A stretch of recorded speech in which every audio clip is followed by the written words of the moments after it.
Hello, welcome to Olah Talk bersama Olah Karsa. Di sini masih bersama saya lagi, Dara Tegar.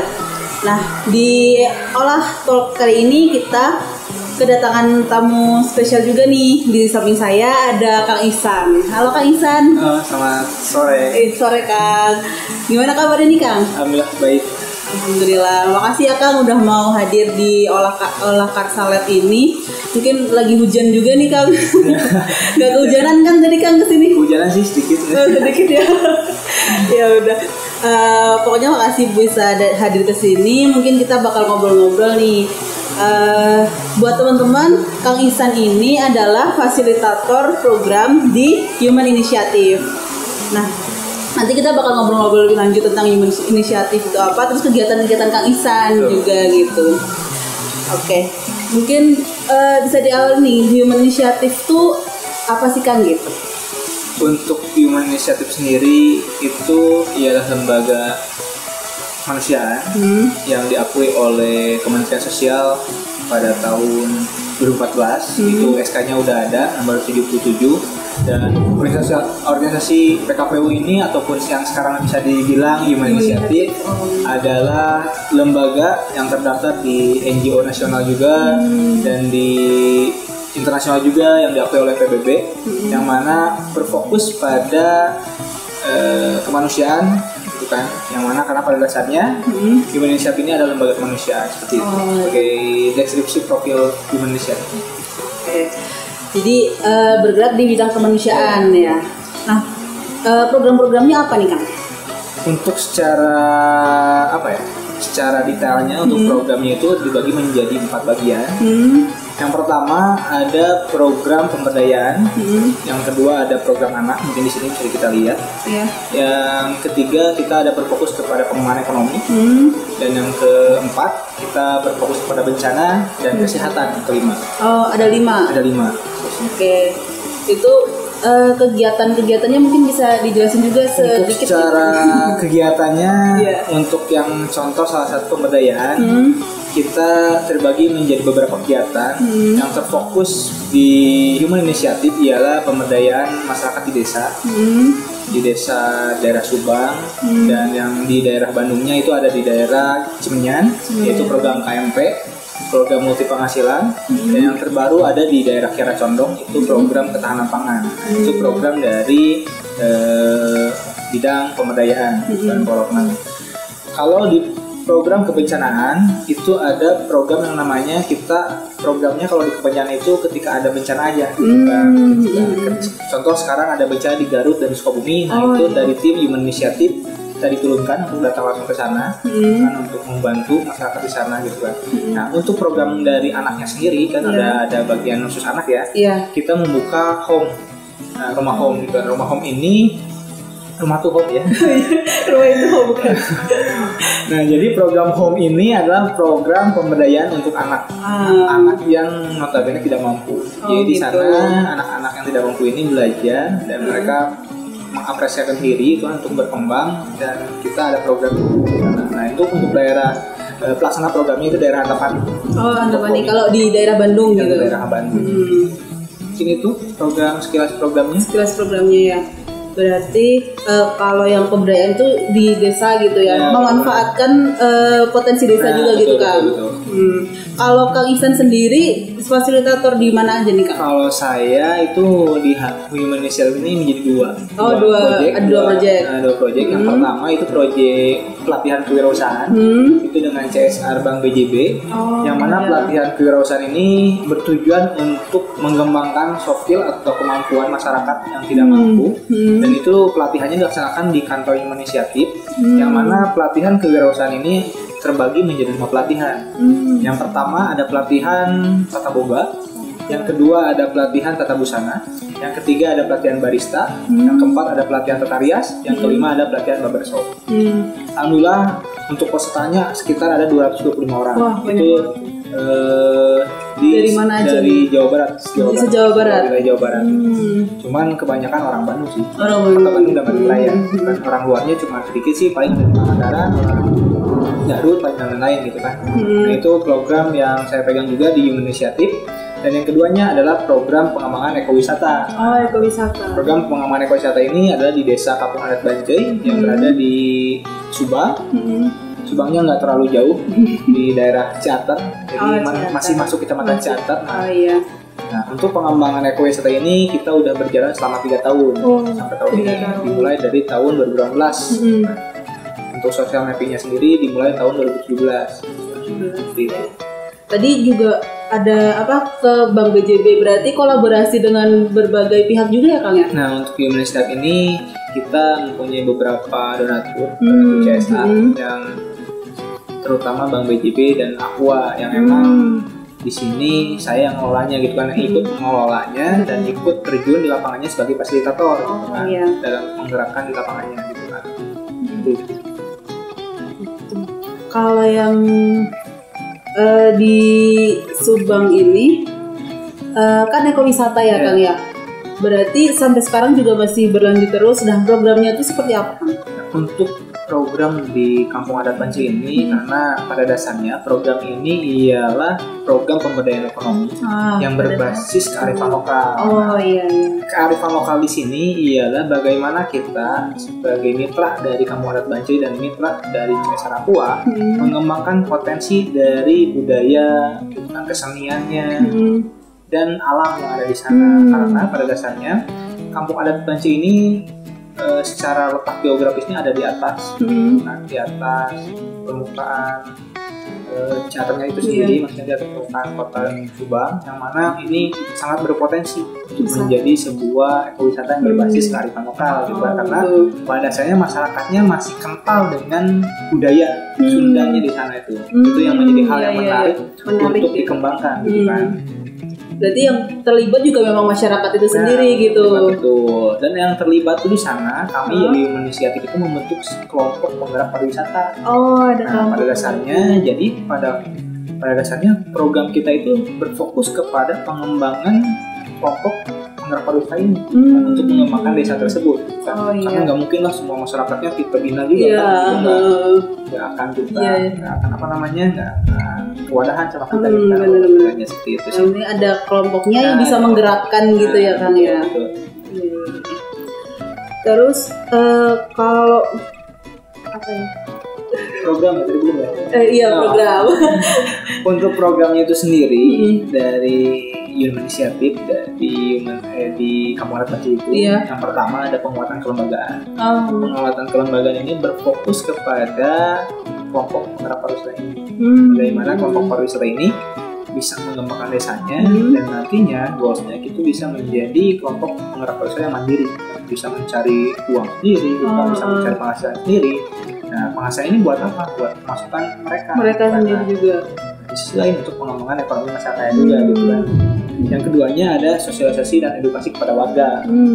Nah, apa sih edukasi yang kita kasih ke warga gitu kan? Edukasi seperti apa gitu kan? Edukasi karena notabene warga di sana nggak tahu kan gimana sih kita harusnya mengelola contoh homestay. Kita di sana untuk homestay. Homestay untuk apa sih? Homestay itu untuk pengunjung yang datang ke sana yang mau menginap ketika ada acara, misalkan ada acara ritual di sana atau ada festival, ada acara hajat bawah dan lain-lain gitu kan. Nah, di sana pengunjung pasti nginep kalau ada acara besar di sana gitu kan. Jadi kita berinisiatif untuk membuat homestay di sana. Jadi kan ada sedikit penambahan pengembangan ekonominya gitu kan. Ekonominya juga ada sharing profitnya dari pemerintah kepada masyarakatnya dari hal menyewa tempat tinggalnya. Dikasih pelatihan juga buat di homestaynya biar gimana biar layaknya buat yang datang sebagai berwisata gitu ya. Nah, itu yang kedua. Yang ketiganya ada penguatan keterampilan pariwisata untuk pempepannya. Ini untuk penguatan keterampilan ini biasanya kami dari Human Initiative dan bersama masyarakat Bancai itu mendatangkan narasumber dari luar untuk mengajarkan sebuah keterampilan gitu kan, bagaimana caranya kelompok penggerak pariwisata ini menjadi tour guide bagi masyarakat luar yang melakukan Bancai seperti itu. Keterampilan kan itu harus diasah juga kan, kalau nggak diasah masyarakat di sana nggak akan bisa gitu, seperti apa kan? Bagaimana caranya membawa kamu dari luar itu Contoh halnya seperti kalau ada kunjungan dari live school kan, hampir 400 orang yang datang kan. Itu kan masyarakat harus siap dengan tanya bagaimana cara mengatur sebanyak 400 orang. Di satu desa itu kan Kampung Adat Banci ini terdiri dari 2 RW. 2 RW. Dan kurang lebih ada 1000 kakak, kurang lebih ya.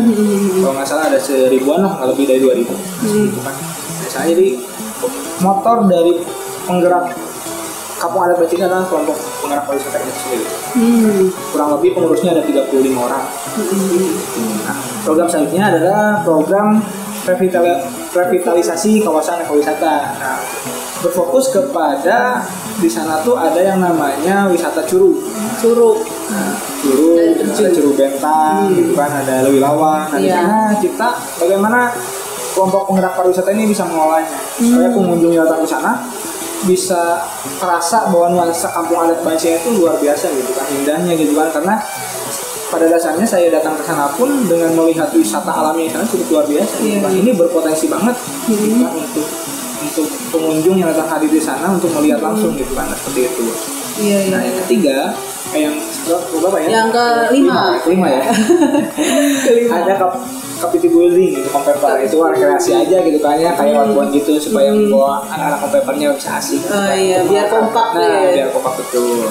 Nah, selanjutnya ada pelatihan strategi pemasaran. Pemasaran juga. Biasanya kan sebuah kelompok penggerak pariwisata itu pariwisata bisa laku itu karena ada pemasaran. Susahnya biasanya di situ ya Kang ya. Ini pemasaran yang menjadi hal yang luar biasa. Bukan perjuangannya bagaimana Kampung Adat Banci ini bisa dikenal oleh semua kalangan Indonesia gitu kan. Alhamdulillah gitu kan, pada saat ini Kampung Adat Banci udah terkenal gitu kan, udah banyak lah.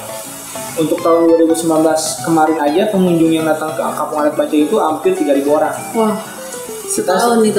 Kita selalu merekap data pengunjung yang hadir di sana karena untuk pelaporan akhir juga. Jadi kita tahu berapa pengunjung yang hadir ke sana gitu kan. Kira 3.000 orang yang hadir ke sana. Nah gitu. Nah, terus ada pelatihan manajemen event. Nah, manajemen event ini pelatihan untuk kompepernya itu sendiri, bagaimana kompeper ini bisa mengelola struktural kompepernya itu sendiri, organisasi kompepernya sendiri, biar kedepannya tetap stabil dan tetap bisa menggerakkan Kampung Adat Banci ini ke hal-hal positif. Berarti ada berapa tadi? 6? Ada 7 program. 7 program. Yang itu benar-benar kayak keseluruhan gitu ya, maksudnya dari mulai gimana mempersiapkan si warganya biar bisa menyambut tamu yang datang sampai ke pemasarannya gitu. Berarti benar-benar juga semuanya dari masyarakat yang melakukannya gitu ya. Karena kita sebagai orang fasilitator di lapangan itu hanya sebagai support system mereka, sebagai jembatan mereka, gitu. Apa kebutuhan mereka kita bantu, apa yang mereka nggak bisa kita kasih.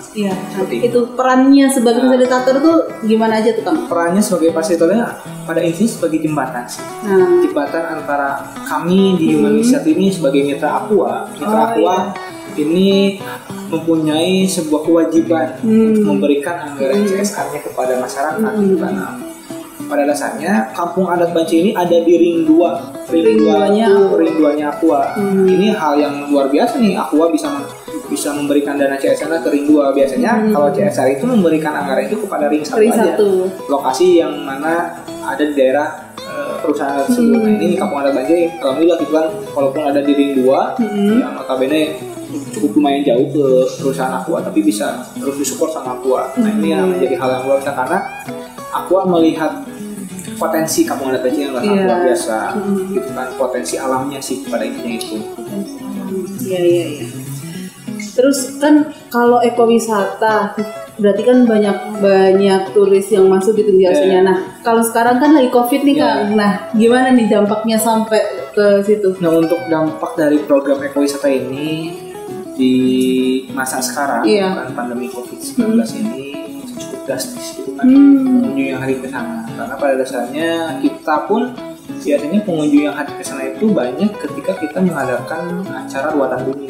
Ada ruatan bumi itu atau ruatan bumi ini adalah hajatnya masyarakat Kampung Adat Banci gitu kan, sebagai perayaan mereka untuk bertani lah gitu kan. Ini biasanya dilaksanakan pada bulan Agustus gitu kan. Nah, untuk tahun ini mereka melaksanakan ruatan bumi ini secara internal karena dilarang oleh aparatur pemerintah di sana. Iya, nggak bisa membuka. Untuk membuka akses orang luar dari sana. Jadi cuma orang-orang yang emang diundang, orang-orang penting aja gitu kan. Kalau tidak di masa pandemi COVID kali ini seperti sekarang menunjukkan pengunjung yang hadir ke satu cukup yang banyak, hampir bisa 1.000 orang yang hadir di acara Ruatan Bumi ini karena cukup luar biasa. Ini ciri khas Kampung Adat Banci ini adalah ciri khasnya Bumi. Itu ya Kang. Karena di Ruatan Bumi ini kita melihat berbagai hal yang kita ketahui di desa lain gitu kan. Ada ritualnya gitu kan, ada ritual kayak ritual hasil buminya lah seperti itu. Cukup luar biasa lah. Makanya ini orang-orang seniman yang ada di penjuru kota, di luar kota Subang itu pasti datang ke sana. Jurnalis banyak gitu kan, banyak lah yang meliput juga di sana. Terus berarti sampai sekarang manfaat apa yang namanya program dari agrowisata ini buat ekowisata ini buat masyarakat di sana tuh apa aja nih Kang? Yang mungkin dirasakan gitu kan sama masyarakatnya gitu. Output dari program pengembangan ekowisata ini, yang mana program ini adalah berfokus kepada pengembangan ekonomi. Yang mana di sini outputnya pada diri kompepannya itu sendiri, pada kompepannya itu sendiri adalah berfungsinya tata kelola kompepannya itu sendiri. Bagaimana kompepan ini bisa menggerakkan masyarakatnya yang asalnya masyarakatnya tidak tahu mengenai pariwisata itu apa. Bagaimana masyarakat mengolah homestay itu seperti apa. Nah, disinilah peran kompepan kita latih, kita mendatangkan sumber dari luar untuk melatih mereka bagaimana mereka bisa mengolah manajemennya gitu kan. Nah, di sana lah gitu kan. Karena pada fokusnya kita tuh adalah bagaimana di sana nantinya bisa membuat sebuah income untuk masyarakatnya. Dari masyarakat yang asalnya sebenarnya kehidupan masyarakat sana biasa aja. Ada kita, nggak ada kita pun biasa aja. Cuma yang bedanya itu ketika ada kita tuh ada yang namanya sebuah income buat mereka, pemasukan buat mereka. Pemasukannya dari mana? Dari hasil pengunjung hadir. Ketika pengunjung ke sana hadir, mereka misalkan membeli oleh-oleh dari Banci, nah, oleh-olehnya misalkan contoh salah satunya ada makanan kue satu gitu kan, terus ada ranginang satu miri gitu kan. Nah yang gitu yang gitu kan. Ini adalah makanan yang langka yang nggak ada di luar Banci gitu, yang mereka beli gitu. Nah ini kan menjadi pemasukan juga buat mereka. Nah itu sih income-nya jadi untuk menjadi sebuah pusat bisnis yang berbasis wisata, desa wisata. Nah itu sih. Oh iya. Cuman kalau desa wisata itu tidak ada tiketnya, yang adanya paket wisata. Makanya. Karena kita tuh udah membuat paket, misalkan masyarakat orang luar mau datang ke sana, misalkan bayar berapa ratus ribu, di paket itu kan udah dapat homestay, udah dapat makan, udah dapat tour guide, udah kunjungan kemana-mana kan gitu. Iya. Berarti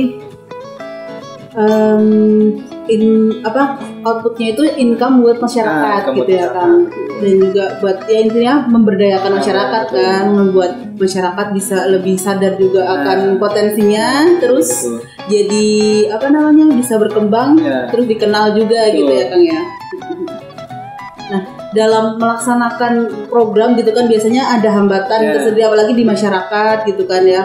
Mungkin Akang juga bukan asli sana kan ya Kang ya. Nah kesulitan apa atau hambatan apa sih Kang kalau pas melaksanakan program gitu? Sebenarnya untuk hambatannya yang pertama itu masyarakatnya belum seluruhnya mengikuti semua kegiatan yang ada di Kampung Adat Banci, khususnya program dari Indonesia karena pada dasarnya yang merasakan gitu kan dari program ini adalah pokok para pariwisata. Nah, yang kita targetkan itu adalah untuk solusinya yaitu untuk bagaimana caranya Indonesia ini bisa memberikan sebuah program, tapi yang dirasakan oleh semua masyarakat. Nah, sekarang dari hambatan itu kita membuat solusi, dan sekarang itu solusinya adalah kita membuat sebuah Grey Gallery yang nantinya ini berfokus kepada bisnis yang berbasis desa wisata ini, yang nantinya di galeri ini kita menjual semua karya yang dibuat oleh Kampung Adat Banci itu sendiri gitu kan. Jadi misalkan ada UMKM-nya, ada kerajinannya, dan ada pusat informasinya dan lain-lain gitu kan. Nah ini adalah sebuah pencapaian gitu kan untuk Kampung Adat Bancai itu sendiri, adanya sebuah galeri gitu kan. Artinya bisa aja gitu kan, galeri ini bisa dibentuk koperasi gitu kan, bisa multifungsi jadinya. Daripada di sana masyarakatnya kan minjem uang tuh ke bank emong gitu kan. Oh iya, masih bank keliling itu gitu bank kan. keliling. Nah itu yang harus kita hindari gitu kan. Mendingan kita solusinya adalah membuat koperasi gitu kan. Dari hambatan jadi menjadi solusi gitu kan. Nah terus yang kedua hambatannya ialah ketika kita mengadakan pelatihan, kadang saya tuh merasa pelatihan kurang waktunya. Misalkan pelatihan manajemen event, narasumber cuma bisa 2 jam. Dalam waktu 2 jam ini gitu kan, belum tentu masyarakat itu udah langsung paham. Nah ini kadang yang menjadi kendala kita, bagaimana caranya menindaklanjut dari hasil pelatihan ini gitu kan. Karena saya rasa setiap pelatihan yang saya laksanakan di Kampung Adat Bancai ini gitu kan, saya merasa kurang gitu kan. Kurang dalam artian kurang lama dengan si pematerinya gitu sih. Karena saya pengen memberikan sebuah hal yang luar biasa untuk masyarakat Kampung Adat Bancai itu gitu kan. Makanya alhamdulillah gitu kan, dengan solusinya adalah Kompepar ini udah sangat mandiri gitu kan. Kompepar ini tanpa saya dorong untuk mencari pemateri pun mereka udah antusias untuk mencari sendiri gitu kan. Di sana ada tokoh masyarakatnya gitu kan. Tokoh masyarakatnya ini sebagai ketua Kompepar ini dia selalu mengundang orang luar yang emang berpotensi gitu kan, datang ke Bancai memberikan sebuah sebuah materinya yang mereka punya gitu kan. Itu seperti itu sih. Jadi hambatannya paling itu ya. Terus hambatan ketiganya gitu kan, ada hambatan yang mana dengan pemerintahan di sana. Kadang pemerintahan di sana ketika kita undang, ketika di acara Bancai, kadang datang, kadang enggak gitu. Terus ketika kita minta izin, kadang support, kadang cuek aja gitu kan hambatannya. Jadi kita itu harus dari hambatan dengan aparatur pemerintah sana, kita tuh harus bagaimana ya ke depannya supaya, karena harus sinergi gitu kan antara masyarakat dengan aparatur pemerintah supaya semua program yang dilaksanakan di sana, karena saya bukan orang sana juga gitu kan, makanya saya bertumpu kepada orang-orang sana, bagaimana orang-orang sana bisa ngelobi atau bisa ketika ada acara di sana bisa izinnya sama mereka misalnya ke aparatur pemerintah di sana, seperti itu sih. Jadi walaupun ada hambatan, ada solusinya juga betul. Gitu ya kan teman. Kan mungkin hambatan itu jadi salah satu dukanya gitu ya di sana. Nah senangnya apa sih Kang gitu? Senangnya di sana, terus mungkin ketertarikan Akang juga di pemberdayaan masyarakat itu gimana sih Kang? Nah yang pertama ini, kenapa saya senang dengan Kampung Adat Bancai ini? Yang pertama karena penelitian skripsi saya dulu di sana juga. Bagaimana saya mendalami masyarakat di sana. Yang menjadi hal unik di sana ialah tradisi yang masih kental masyarakatnya masih kental dengan tradisi. Misalkan ada yang namanya hajat wawar, itu hajat wawar ini hajat buruan. Jadi mereka mengadakan ritual itu di halaman rumah. Terus ketika ada orang yang hamil juga mereka selalu melaksanakan ritual 7 bulanan gitu. Ini hal-hal yang unik itu kan yang saya baru lihat itu di Kampung Adat Bancai. Saya nggak tahu di desa lain belum tentu lihatnya kayak gitu. Nah dari tradisi dari keunikan dari tradisi yang selalu dikelola oleh masyarakat Kampung Adat Bancai ini menjadi ketertarikan pariwisata. Jadi sebenarnya harapan saya itu ialah pengunjungnya ke sana makin bertambah. Apalagi di sosial media sekarang Kampung Adat Bancai udah luar biasa gitu kan, brandingnya gitu kan, di YouTube, di Instagram udah luar biasa gitu kan brandingnya. Kalau pencarian di Google tuh udah langsung muncul gitu Kampung Adat Bancai itu apa. Salah satunya juga skripsi Akang, saya sempat lihat juga tuh di Google. Nyari Kampung Adat Bancai sama Human Initiative, munculnya skripsinya Kang Ihsan. Itu luar biasa Kampung Adat Bancai ini. Jadi udah luar biasa lah gitu kan Kampung Adat Bancai ini.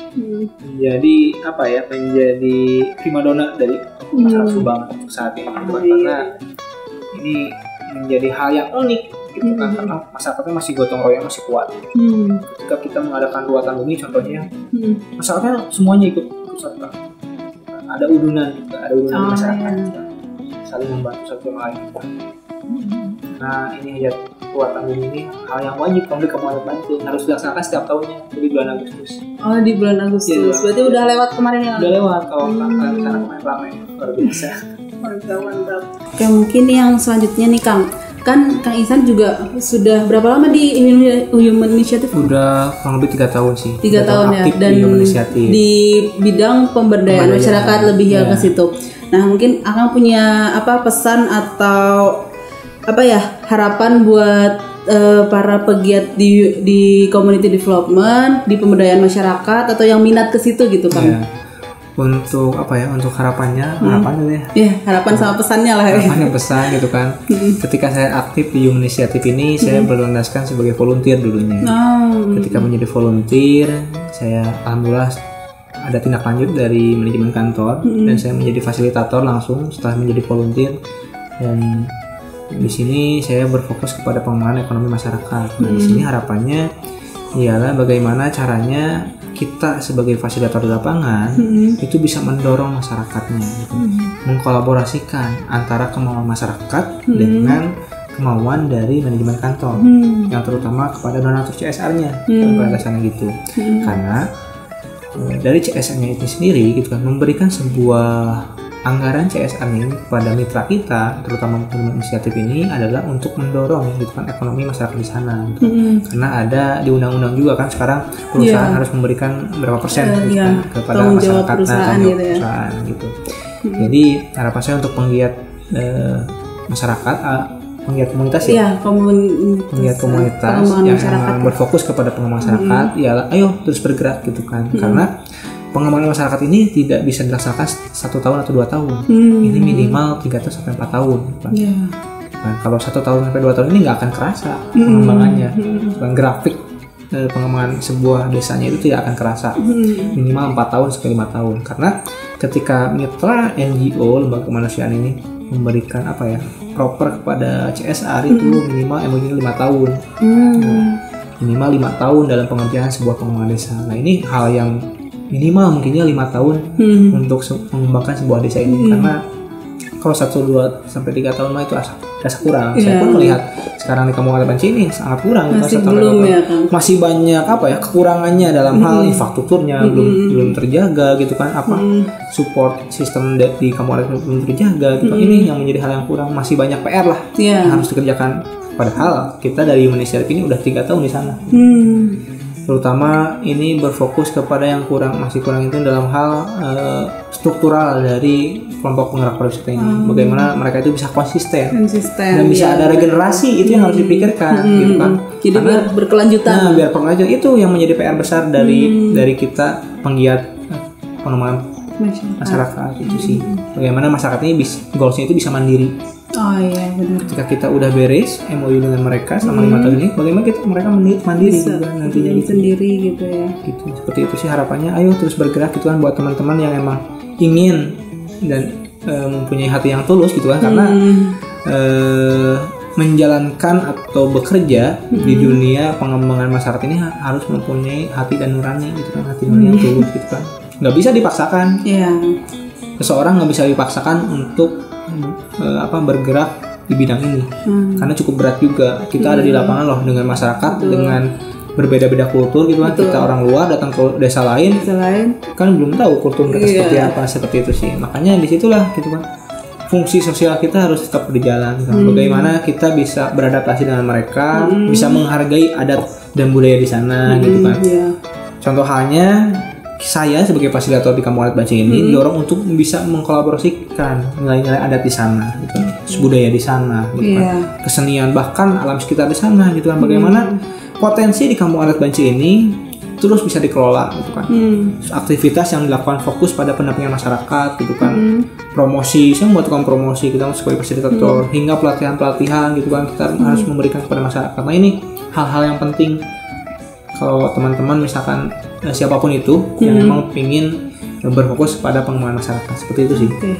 Terus bergerak dan bisa menyesuaikan dengan masyarakat juga, biar bisa tetap diterima, terus programnya bisa berkelanjutan, membuat masyarakat menjadi mandiri gitu ya Kang ya. Intinya harus memberikan keseriusan kepada masyarakat. Keseriusan. Gak cuman ke doi aja yang diseriusin. Kalau ada masyarakat juga harus diseriusin ya Kak. Karena kalau di masyarakat itu yang dipegang itu kepercayaan ya. Yang pertama ketika masyarakat udah percaya ya udah pasti masyarakat apapun yang kita mau itu pasti dilaksanakan oleh masyarakat, pasti didorong lah ya, seperti itu. Betul. Jangan ada kata berseberangan dengan masyarakat pengen apa, kita pengen apa, itu nggak akan berjalan pengembangan masyarakatnya. Cari di dalam tengahnya. Nah seperti itu. Oke. Pokoknya jangan macam-macam lah kalau orang tua ingin memberdayakan desa di suatu wilayah manapun itu, kita harus beradaptasi benar-benar. Oke, siap. Harus terus bergerak gitu ya. Betul. Beradaptasi. Oke. Mungkin itu Kang yang kita bisa sharing-sharing. Makasih banyak atas semua pelajarannya tentang pengembangan masyarakat. Terus kita juga tahu tentang Kampung Adat Bancai yang ternyata masyarakatnya benar-benar juga mulai bisa bareng-bareng membentuk masyarakat dengan support dari Human Initiative, support dari CSR Aqua juga ya kan ya gitu. Oke, mungkin itu dulu podcast kali ini. Terima kasih ya Kang Ihsan udah mau sharing di sini. Oke, mungkin itu Olah Talk hari ini. Jangan lupa terus ikutin Olah Karsa di sosial medianya, dan juga mungkin ada masukan dari teman-teman buat siapa aja yang bisa ikut di Olah Talk ini, bisa ketik di kolom komentar. Jangan lupa juga subscribe, like sama komen di YouTube Olah Karsa. Bye bye. Terima kasih.